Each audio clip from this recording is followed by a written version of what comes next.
사도 요한은 여러분 아시다시피 사랑의 사도입니다. 요한서신에 보면 너희는 가인처럼 하지 말라고 하십니다. 가인은 아벨을 죽인 사람입니다. 그래서 형제를 미워하지 말고 사랑하라, 그런 말씀이죠. 예수님은 살인하지 말라는 계명을 말씀하시면서 옛사람에게 말한 바 살인하지 말라는 걸 너희가 들었으나 나는 너희 이르노니, 이렇게 말씀하시면서 형제를 미워하는 자마다 지옥불에 들어가게 되고 그런 말씀을 하셨습니다. 그래서 사람 안 죽였다고 해서 그 계명을 지킨 것이 아니라 적극적으로 사랑의 삶을 살 것을 명하셨습니다. 그래서 하나님은 우리가 하나님의 형상대로 지음받은 사람들을 사랑하고 그 생명을 존중하며 살기를 원하십니다. 오늘은 총회가 생명 존중 주일로 정하고 지키는 날입니다. 그래서 이 시간에는 사람 중에서 특별히 태아의 생명에 관한 말씀을 드리려고 합니다. 2019년 4월에 헌법재판소는 현재의 낙태법에 대해서 헌법 불합치 판정을 내렸습니다. 헌법이 나라의 근간이요 아주 큰 법인데 그 밑에 있는 법 중에서 이거는 헌법에 맞지 않다 해가지고 형법에 규정된 낙태법 이것이 불합치, 헌법에 불합치하다, 그렇게 판정을 내렸죠. 그것은 낙태법이 사실상 위헌임을, 헌법에 위반됨을 인정하면서 동시에 특정 시점까지는 유효하다는 판결입니다. 그 특정 시점이 바로 올해 말, 즉 2020년 12월 31일입니다. 그 낙태죄는 1953년에 규정되었습니다. 형법상 낙태죄와 관련된 조항은 두 가지입니다. 먼저 자기 낙태죄 형법 269조 1항은 낙태한 여성을 1년 이하의 징역이나 200만 원 이하의 벌금으로 처벌하도록 규정하고 있고, 둘째로 동의 낙태죄라는 것이 있는데 그것은 이어나오는 270조 1항에 나오는데 그 낙태한 여성뿐 아니라 수술한 의사도 2년 이하 징역으로 처벌하도록 규정하고 있습니다. 이 두 가지가 위헌 판결이 나게 된 근거를 다음과 같이 명시합니다.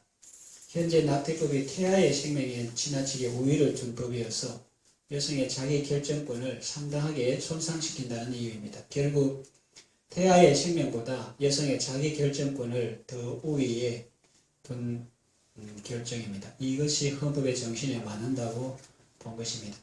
그렇다고 해서 과거에는 그러면 그 여성을 보호하는 장치가 없었는데 있었습니다. 일반 형법에서는 그렇게 벌하지만은 그 모자보건법 이런 데 보면은 특별한 경우에는 예외를 인정하고 있습니다. 산모에 출산할 때 산모의 생명이 아주 위험한, 목숨 잃을 위험이 있다든가, 그건 범죄 행위에 의해서 이렇게 임신했을 경우에 그런 것들 아주 예외적으로 허용하는. 그래서 원칙은 안 되고 죄고 그걸 예외적으로 허용하는 규정이 있었는데 지금 문제는 뭐냐면은 원칙을 죄가 아닌 걸로 하려는, 그게 이제 문제를 하는 거죠.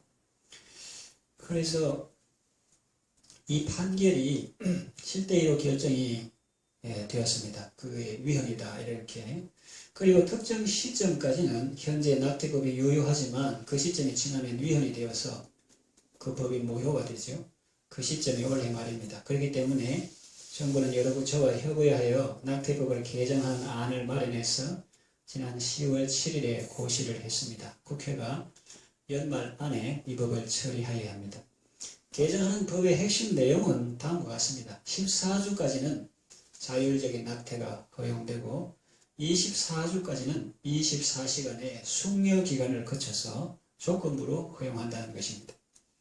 그래도 여기에는 그 낙태죄라는 규정이 살아있죠. 그래서 급진적이라고 할까, 여당 일부와 여성계 등에서는 낙태죄 자체를 폐지해야 한다고 주장하고 있습니다. 낙태를 비범죄화, 그게 왜 죄냐? 마치 전에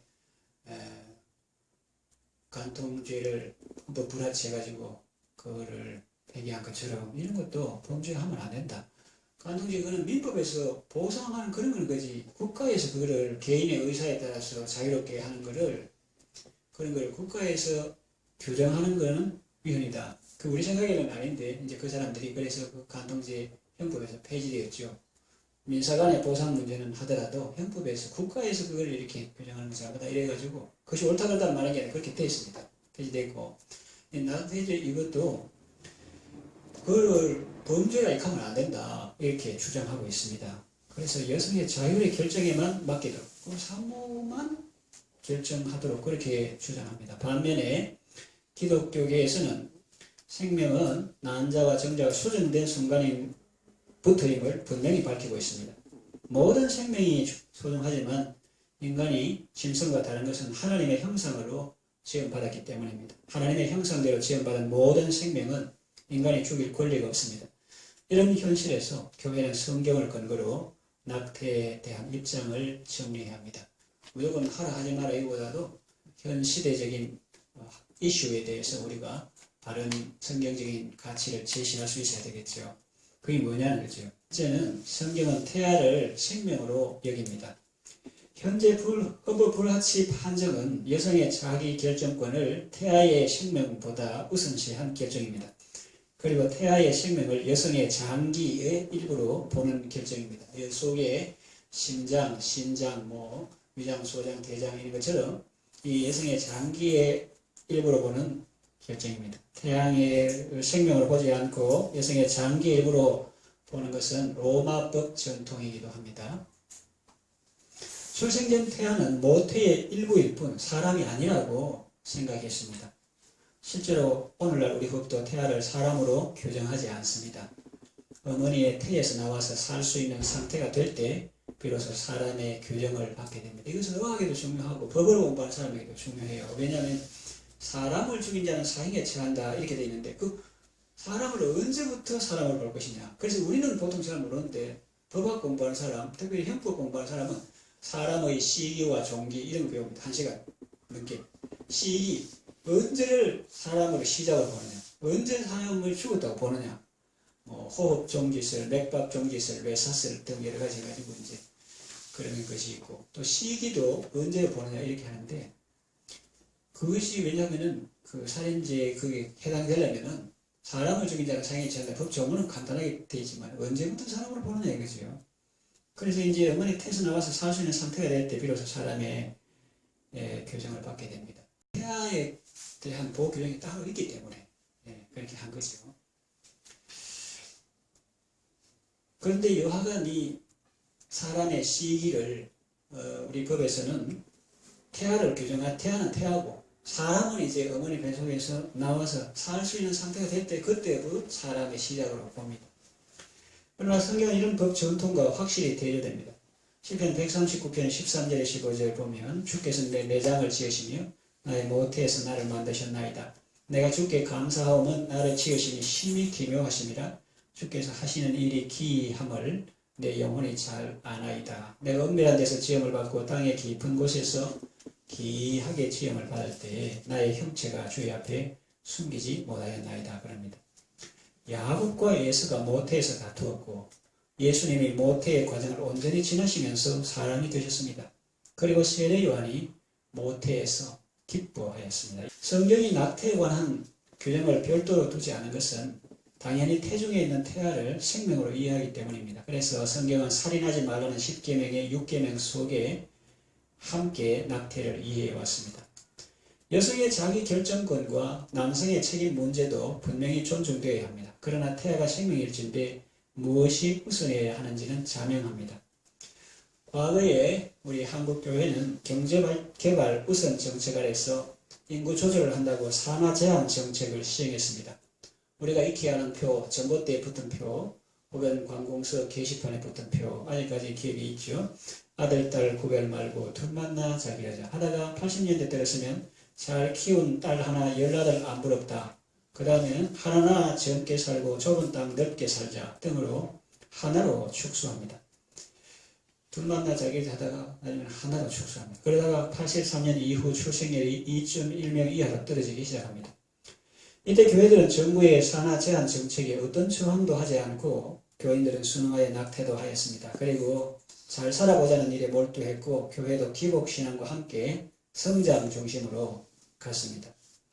교회는 참된 복과 생명의 중요성이 잘 사는 것보다 우선된다는 것을 가르치지 못했습니다. 성장이 우선이었기에 낙태하는 성도들을 시벌하거나 책망하지 않았습니다. 교회의 부끄러운 자발성입니다. 교회가 시대를 견인하지 못하고 인도하지 못하고 오히려 끌려간 어두운 역사입니다.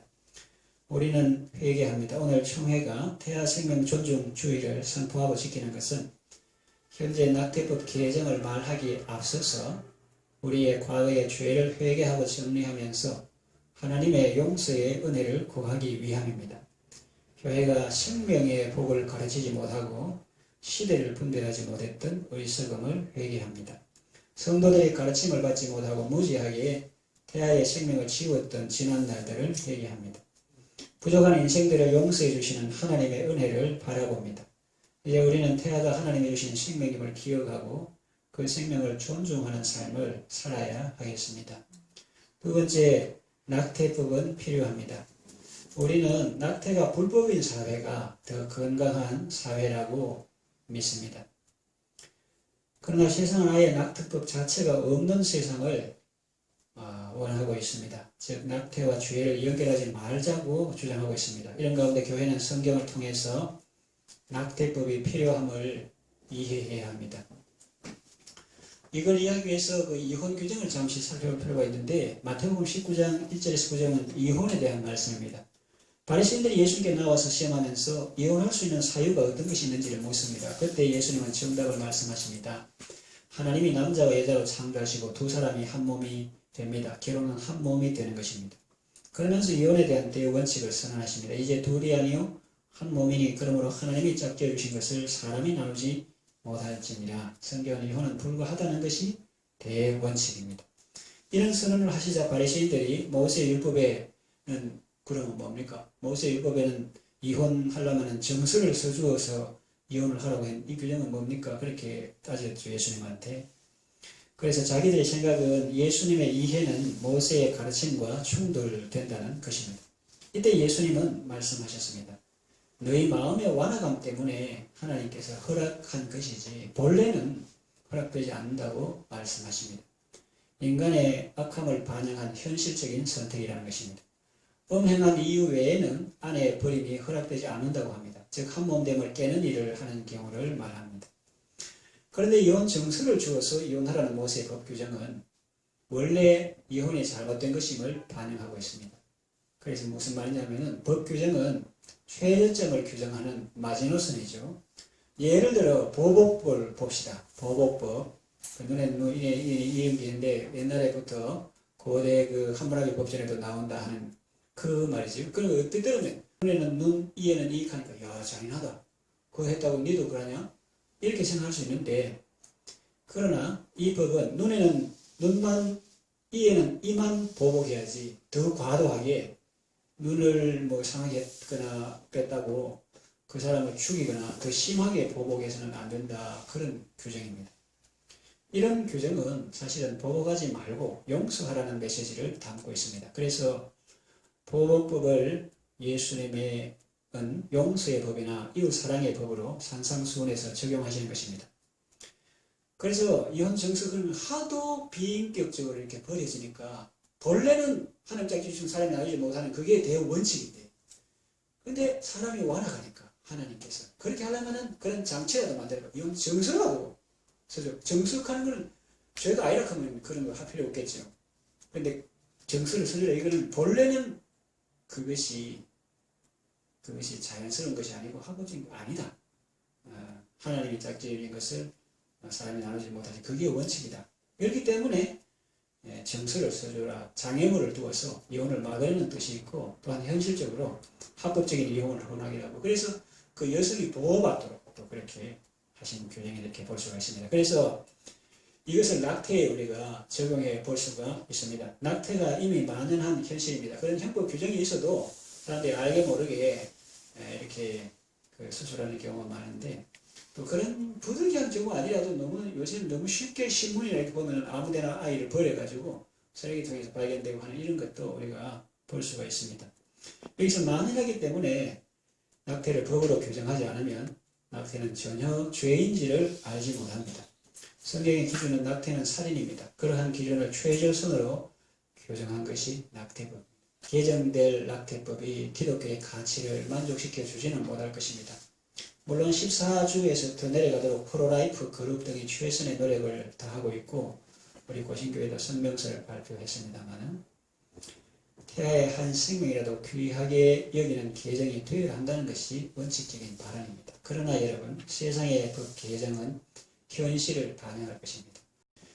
법 개정은 현실을 반영할 것이고 기독교계의 요구를 만족시켜 주는 수준까지는 안 될 것입니다. 그래도 법이 없는 것보다는 좋은 것입니다. 개정이라 돼야지. 개정 안 되면 자동 폐기돼 보면 아예 그 낙태, 죄 이런 것이 없어지거든요. 법이 있어야 낙태가 죄인지를 소리 지르게 되기 때문입니다. 누가 소리 지르요? 사람이 아니고. 사람도 지르지만 그 조문이 소리를 지른다니까. 낙태는 죄다. 이렇게 소리를 지르는데 거기서 이렇게 말하는 것이지. 아예 뭐 세상 자체가 그걸 죄로 인정하지 않는 그런 상태에서 이렇게 말하면 상당히 어렵습니다. 낙태법이 있어야 낙태가 죄라는 원래의 하나님의 뜻이 선포되는 것입니다. 그러므로 비록 만족스럽지 못해도 법 개정은 반드시 이루어져야 합니다. 그리고 그 법의 최대치를 교회와 성도들은 지켜야 합니다. 최대치는 뭡니까? 생명을 사랑하고 존중하는 것. 법은 최저선으로 마지노선을 정해놓고 그러니까 최대치는 성도들이 자원해서 이렇게 지키고 그래서 구체적인 실제적인 문제는 기도 의사들이 최선을 다하고 있습니다. 우리가 기도하고 지원하면 됩니다. 그리고 법이 어떻게 개정되든지 성도는 낙태하지 않아야 합니다. 태아는 하나님이 주신 생명이고 낙태는 죄임을 기억해야 합니다. 세 번째, 생명 존중할 때 하나님께서 복을 주십니다.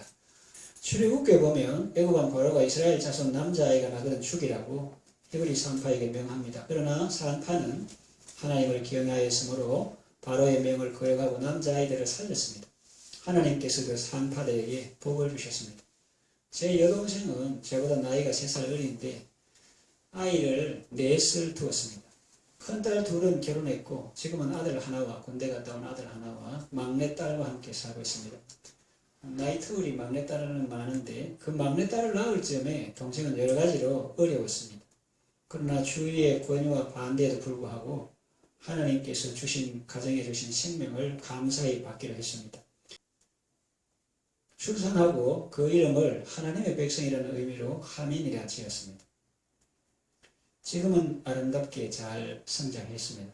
제 동생은 그 아이를 통해서 하나님께 받은 복이 많다고 했습니다. 몸도 건강해졌습니다. 우리가 하나님께서 주신 생명을 소중히 여길 때 하나님께서 우리의 생명도 건강하게 해주신다는 사실을 깨닫게 되었습니다. 모세의 부모도 그렇지 않습니까? 세상 임금 말 듣고 세상 시위에 떠내려가도록 방치하지 않고 하나님의 말씀대로 잘 양육했더니 하나님께서 그 부모에게 복을 주셨지 않습니까? 그러니 여러분도 하나님께 주신 생명을 소중히 여기시기 바랍니다.